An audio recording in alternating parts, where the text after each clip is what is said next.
ఇవాళ మూసి river front అనే పేరు మీద ఇవాళ రేవంత్ రెడ్డి గారు 1,00,000 కోట్ల రూపాయల స్కామ్ చేస్తా ఉన్నాడు.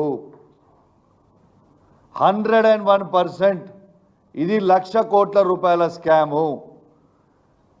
ఎందుకు ఇంత నేను గట్టిగా చెప్తా ఉన్నానంటే, ఇంతకు ముందున్న 10 సంవత్సరాలు మా కేసీఆర్ గారి నాయకత్వంలో కేటీఆర్ గారు మున్సిపల్ శాఖ మంత్రివర్యులు ఉండే. ఇదే మూసి రివర్ ఫ్రంట్ కూడా తను చేసిన డిజైను. అప్పుడు డిపిఆర్ తయారు చేసింది 16,000 కోట్ల రూపాయలకు మాత్రమే. ఏ ఒక్క పేదవాడి ఇల్లు కూలగొట్టకుండా, ఏ ఒక్క పేదవాడికి ఇబ్బంది కాకుండా కేటీఆర్ గారు ఆ రోజు 16,000 కోట్ల రూపాయలకి ఇలా మూసి రివర్ ఫ్రంట్ డిపిఆర్ తయారు చేయించి దాంట్లో దాదాపు 3,800 కోట్ల ఎస్టీపీ ట్యాంక్స్ కూడా మొత్తం కూడా కంప్లీట్ అయిపోయినాయి. 545 కోట్లతోని అద్భుతమైన బ్రిడ్జ్లు ప్యారిస్లో ఉండేలాగా, లండన్లో ఉండేలాగా అద్భుతమైన డిజైన్స్, ఇక్కడున్న ఇంజనీర్లని ఇతర దేశాలకి పంపించి అద్భుతంగా తయారు చేయించి పెట్టడం జరిగింది. పెట్టిన తర్వాత ఇవన్నీ చేస్తేనే 16,000 కోట్లు అయింది. దాంట్లో 3,800 కోట్ల ఎస్టీపీ ట్యాంకులు మొత్తం కంప్లీట్ అయిపోయినాయి. ఇలా ఓపెనింగ్కి రెడీ ఉన్నాయి. ఇవాళ భారతదేశంలోనే ఏ సిటీలో కూడా 100% ఎస్టీపీ ట్యాంకులు లేకుండా అది కేవలం హైదరాబాద్ మాత్రమే ఉన్నది. ఇది కేసీఆర్ గారి నాయకత్వంలో కేటీఆర్ గారి క్రెడిట్. ఇది వాస్తవమా కాదా ఒక్కసారి చెప్పండి. దీన్ని తీసుకుపోయి 10 రెట్లు 1,50,000 కోట్ల రూపాయలు మేము దీన్ని పెంచుతామని, ఈ 1,50,000 కోట్ల రూపాయలను పెంచి ఈ 1,00,000 కోట్ల రూపాయల స్కామ్ చేసి ఈ 1,00,000 కోట్ల రూపాయలు సీదా రేవంత్ రెడ్డి గారి అకౌంట్లకి వేసుకోవడానికి సిద్ధమైండు. ఒక్కసారి తెలంగాణ ప్రజల్లారా ఒక్కసారి ఆలోచన చేయండి. మరి నీ భాషల్లోనే చెప్తున్నా రేవంత్ రెడ్డి గారు, నువ్వు మొగోన్వే అయితే హైదరాబాద్లో ఏడికి పోదాం చెప్పు.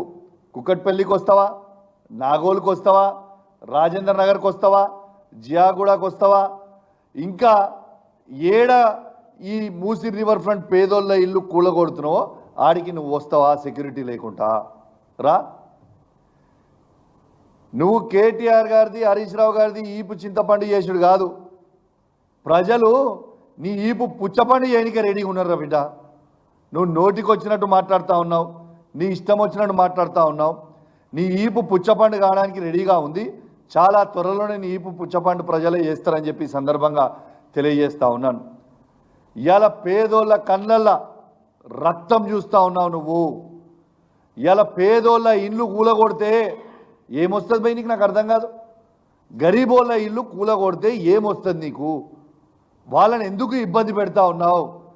నేను స్వయంగా కేసీఆర్ గారి నాయకత్వంలో కేటీఆర్ గారితో, హరీష్ రావు గారితో, నేను కూడా మా శాసనసభ్యులు అందరం కూడా కలిసి వాళ్ళిద్దరితో కూడా పోవడం జరిగింది. ఆడ ప్రజల బాధలు చూస్తూ ఉంటే నిజంగా బాధ అనిపిస్తూ ఉంది.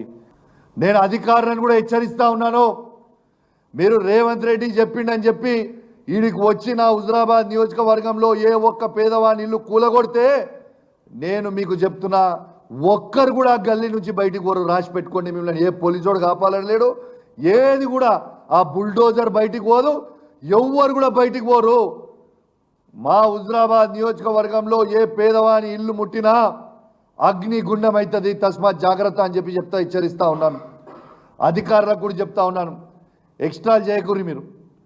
ఇవాళ ఆంధ్రాలో ఇట్లనే అధికారులు ఎక్స్ట్రాలు చేస్తే ఏమైందా, 3 డీజీపీ ర్యాంక్ సంబంధించిన ఐపీఎస్ ఆఫీసర్లని సస్పెండ్ అయినరు.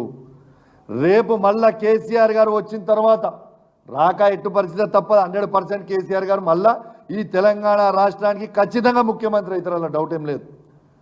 కేసీఆర్ గారు వచ్చిన తర్వాత ఇవాళ ఏ అధికారులు ఎక్స్ట్రాలు చేస్తుర్రో మీ అందరు కూడా జైలుకు ఒక తప్పని పరిస్థితి అవుతుంది. మీరు గీత దాటి పనిచేస్తే మీరు ఇబ్బందులు పడే పరిస్థితి వస్తుంది. నేను చెప్తున్నా, మీరు అనుకుంటున్నారేమో ఏమవుతుంది? ఏది పర్మనెంట్ కాదు, గుర్తుపెట్టుకోండి. మీరు రూల్స్ ప్రకారం చేయరు తప్పితే అసలు వాస్తవంగా చెప్పాలంటే అసలు వీళ్ళు కూలగొట్టుడు ఏందో నాకు అర్థమవుతుంది. మొన్న మా కిషోర్ గారు చెప్పారు, ఆల్రెడీ హైకోర్టు జడ్జిమెంట్ కాపీ ఉంది.